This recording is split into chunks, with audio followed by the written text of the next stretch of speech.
ಎಲ್ಲರಿಗೂ ನಮಸ್ಕಾರ.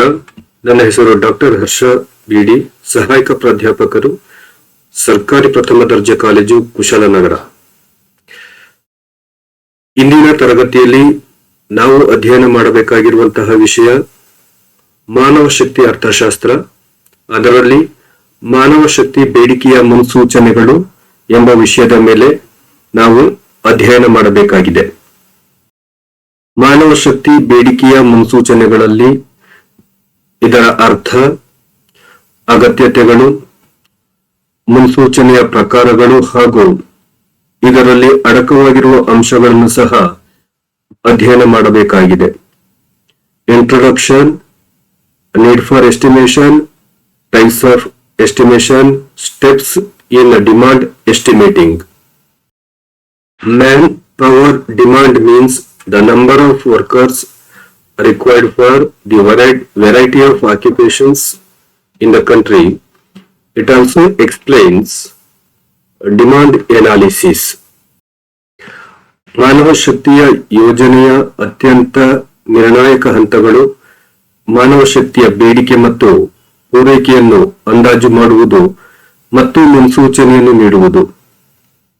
ಯಶಸ್ವಿ ಮಾನವ ಶಕ್ತಿ ಯೋಜನೆ ಕೇವಲ 2 ನಿರ್ಣಾಯಕ ಹಂತಗಳನ್ನು ಒಳಗೊಂಡಿರುತ್ತದೆ. ಮೊದಲನೆಯದು ಮಾನವ ಶಕ್ತಿಗಾಗಿ ಬೇಡಿಕೆಯ ಮುನ್ಸೂಚನೆಯನ್ನು ನಿಖರವಾಗಿ ಅಂದಾಜು ಮಾಡುವುದು ಮತ್ತು ಎರಡನೆಯದು ಬೇಡಿಕೆ ಮುನ್ಸೂಚನೆಯನ್ನು ಪೂರೈಸಲು ಭವಿಷ್ಯತ್ತಿಗಾಗಿ ಪೂರೈಕೆ ಮುನ್ಸೂಚನೆಯನ್ನು ಖಾತರಿಪಡಿಸುವುದು. ಬೇಡಿಕೆ ಮುನ್ಸೂಚನೆ ಮತ್ತು ಪೂರೈಕೆ ಮುನ್ಸೂಚನೆ ಜೊತೆಯಾಗಿ ಸಾಗುತ್ತದೆ. ಕ್ರಿಯಾತ್ಮಕ ವ್ಯಾಪಾರ ವಾತಾವರಣದಿಂದಾಗಿ ಸಂಭವಿಸುವ ಆರ್ಥಿಕ ವ್ಯವಸ್ಥೆಗಳ ಮೂಲಕ ಭವಿಷ್ಯದ ಅಗತ್ಯತೆಗಳನ್ನು ತೀವ್ರವಾಗಿ ಅಂದಾಜು ಮಾಡುವ ಮೂಲಕ ಬೇಡಿಕೆ ಮತ್ತು ಪೂರೈಕೆಗಳ ನಡುವಿನ ಅಂತರವನ್ನು ನಿವಾರಿಸಲು ಸೂಕ್ತ ಕ್ರಮಗಳನ್ನು ತೆಗೆದುಕೊಳ್ಳುವುದು ಮಾನವ ಶಕ್ತಿ ಯೋಜಕರ ಕೆಲಸವಾಗಿರುತ್ತದೆ.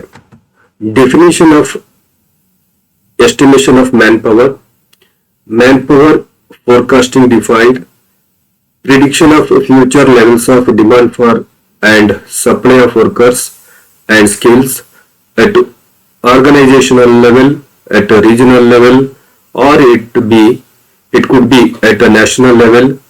The variety of techniques are used in manpower estimation. ಮಾನವ ಶಕ್ತಿ ಬೇಡಿಕೆ ಎಂದರೆ ದೇಶದಲ್ಲಿ ವಿವಿಧ ಉದ್ಯೋಗಗಳು ಅಥವಾ ಉದ್ಯೋಗಕ್ಕೆ ಅಗತ್ಯವಿರುವ ಕಾರ್ಮಿಕರ ಸಂಖ್ಯೆ, ಒಟ್ಟು ಬೇಡಿಕೆ ಮಾತ್ರವಲ್ಲದೆ ಬೇಡಿಕೆಯ ಪ್ರಕರಣಗಳನ್ನು ಸಹ ಅಂದಾಜು ಮಾಡಬೇಕಾಗಿದೆ. ಅದನ್ನು ಬೇಡಿಕೆ ವಿಶ್ಲೇಷಣೆ ಎಂದು ಕರೆಯಲಾಗುತ್ತದೆ. ಇಲ್ಲಿ ಕೇವಲ ಕಾರ್ಮಿಕ ಸಂಖ್ಯೆಯನ್ನು ಮಾತ್ರವಲ್ಲ, ಅವರ ಶೈಕ್ಷಣಿಕ ಸ್ಥಿತಿ ಮತ್ತು ಇತರ ಮಾನದಂಡಗಳನ್ನು ಸಹ ಮುಖ್ಯವಾಗಿರುತ್ತವೆ. ಮಾನವ ಶಕ್ತಿ ಮುನ್ಸೂಚನೆಯನ್ನು ಹೀಗೆ ವ್ಯಾಖ್ಯಾನಿಸಲಾಗಿದೆ: ಸಾಂಸ್ಥಿಕ ಮಟ್ಟದಲ್ಲಿ, ಪ್ರಾದೇಶಿಕ ಮಟ್ಟದಲ್ಲಿ ಅಥವಾ ರಾಷ್ಟ್ರೀಯ ಮಟ್ಟದಲ್ಲಿ ಕೆಲಸಗಾರರು ಮತ್ತು ಕೌಶಲ್ಯಗಳ ಭವಿಷ್ಯದ ಬೇಡಿಕೆ ಮತ್ತು ಪೂರೈಕೆಯ ಮುನ್ಸೂಚನೆ. ಮಾನವ ಶಕ್ತಿ ಮುನ್ಸೂಚನೆಯಲ್ಲಿ ವಿವಿಧ ತಂತ್ರಗಳನ್ನು ಬಳಸಲಾಗುತ್ತದೆ. ಇದು ಅಂಕಿ ಅಂಶಗಳನ್ನು ಒಳಗೊಂಡಿದೆ ಮತ್ತು ಪ್ರಸ್ತುತ ಪ್ರವೃತ್ತಿಗಳ ವಿಶ್ಲೇಷಣೆ, ಗಣಿತದ ಮಾದರಿಗಳನ್ನು ಸಹ ಇದರಲ್ಲಿ ಬಳಕೆ ಮಾಡಲಾಗುತ್ತದೆ.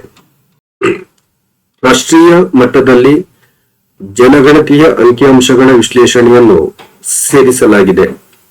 ಸಂಸ್ಥೆಯ ಮಟ್ಟದಲ್ಲಿ ಮಾರಾಟ ಮತ್ತು ಉತ್ಪಾದನೆಯ ಅಂಕಿಅಂಶಗಳನ್ನು ಬೇಸ್ ರೇಖೆಯ ಮೂಲಕ ಭವಿಷ್ಯದ ಮಾನವ ಶಕ್ತಿಯ ಅಗತ್ಯತೆಗಳ ವಿಷಯದ ಮಾನವ ಶಕ್ತಿಯ ಅಗತ್ಯತೆಗಳ ಬಗ್ಗೆ ಅಧ್ಯಯನ ಮಾಡಲಾಗುತ್ತದೆ. ನೆಕ್ಸ್ಟ್ ನಾವು ಅಧ್ಯಯನ ಮಾಡಬೇಕಾಗಿರುವುದು need for manpower estimation ಅಂತ ಹೇಳಿ. ಸೊ ಕೆಲವೊಂದು ಅಂಶಗಳನ್ನು ಇಲ್ಲಿ ನಾವು ತಿಳ್ಕೊಳ್ಬೇಕಾಗ್ತದೆ. Manpower estimation well in advance facilitate planning of education and training. ಒಂದು ಪಾಯಿಂಟ್ ಅದು. There are imperfections in the labour market. Markets for manpower are characterized by long lags on the supply side and short lags on the demand side. Next point ಇರುವಂತದ್ದು, in the short run, elasticity of substitution among various skills have been observed to be zero or near to zero. Manpower estimation would help in avoiding such situation. ಮಾನವ ಶಕ್ತಿಯ ಮುನ್ಸೂಚನೆಯ ಅಗತ್ಯವನ್ನು ಕೆಳಗಿನಂತೆ ವಿವರಣೆ ನೀಡಬಹುದು. ಮಾನವ ಶಕ್ತಿ ಮುನ್ಸೂಚನೆಗಳು ಮುಂಚಿತವಾಗಿ ಮಾಡಲ್ಪಟ್ಟ ಶಿಕ್ಷಣ ಮತ್ತು ತರಬೇತಿಯ ಯೋಜನೆಗೆ ಅನುಕೂಲವಾಗುತ್ತವೆ. ಗುಣಮಟ್ಟ ಮತ್ತು ಪ್ರಮಾಣಗಳು ಎರಡರಲ್ಲೂ ಅಗತ್ಯವಿರುವ ಮಾನವ ಶಕ್ತಿ ಸೂಕ್ತ ಸಮಯದಲ್ಲಿ ಲಭ್ಯವಿರುವಂತೆ ನೋಡಿಕೊಳ್ಳುವ ಪ್ರಯತ್ನ ಇದಾಗಿರುತ್ತದೆ. ನೆಕ್ಸ್ಟ್ ಪಾಯಿಂಟ್, ಕಾರ್ಮಿಕರ ಶ್ರಮ ಮಾರುಕಟ್ಟೆಯಲ್ಲಿ ಅಪೂರ್ಣತೆಗಳಾಗಿವೆ.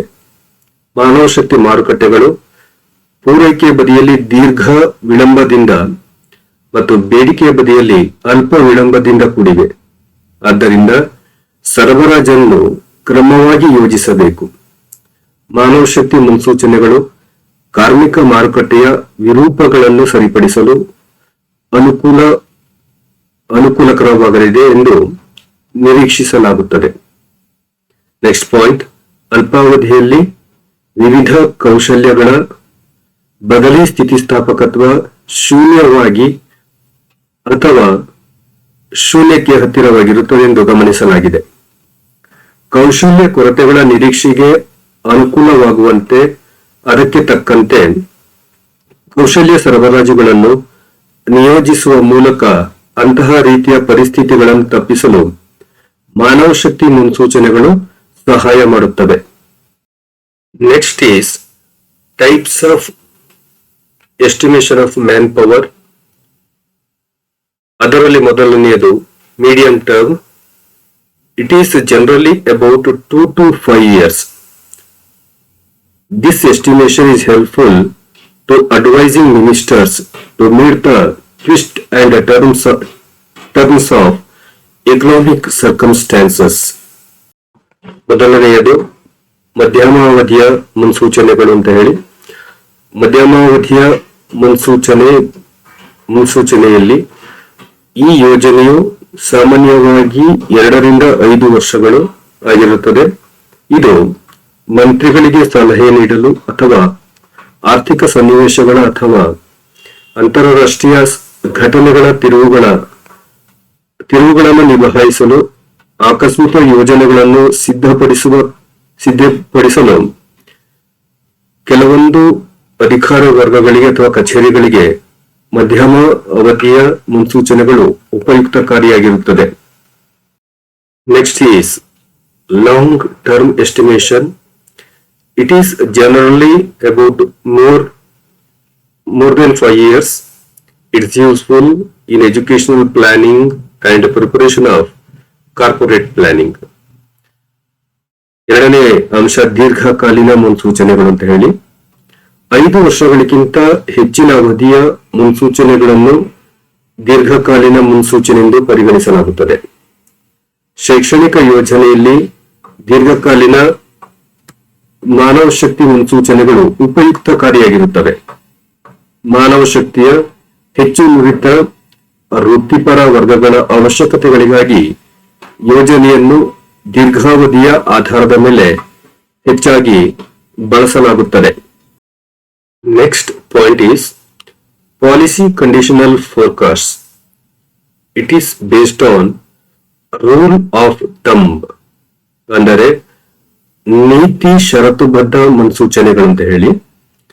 ನೀತಿ ಷರತ್ತುಬದ್ಧ ಮಾನವ ಶಕ್ತಿ ಮುನ್ಸೂಚನೆಗಳನ್ನು ಮಾನವ ಶಕ್ತಿಯ ಬೇಡಿಕೆಯ ಮೇಲೆ ಪ್ರಭಾವ ಬೀರುವ ಮಾನವ ಶಕ್ತಿ ಅಂಶಗಳಿಂದ ನಿರ್ಧರಿಸಲಾಗುತ್ತದೆ. ಅಂತಹ ಮಾನವ ಶಕ್ತಿ ಮುನ್ಸೂಚನೆಗಳು ಹೆಬ್ಬೆರಳಿನ ನಿಯಮವನ್ನು ಆಧರಿಸಿವೆ.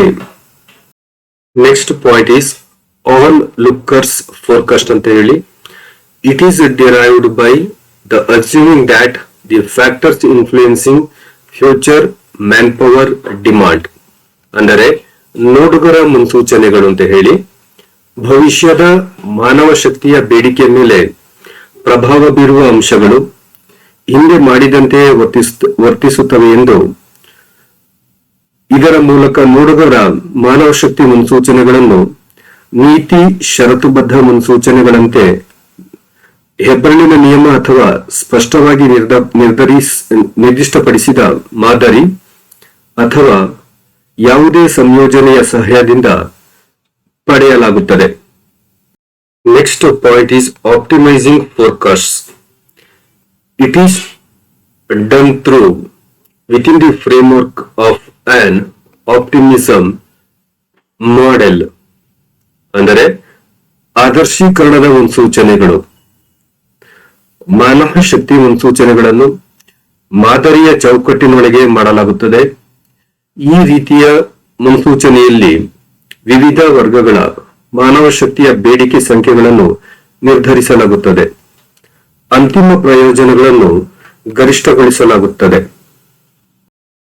Next point is micro and macro forecasts. Microfinances have a relevance at the enterprises.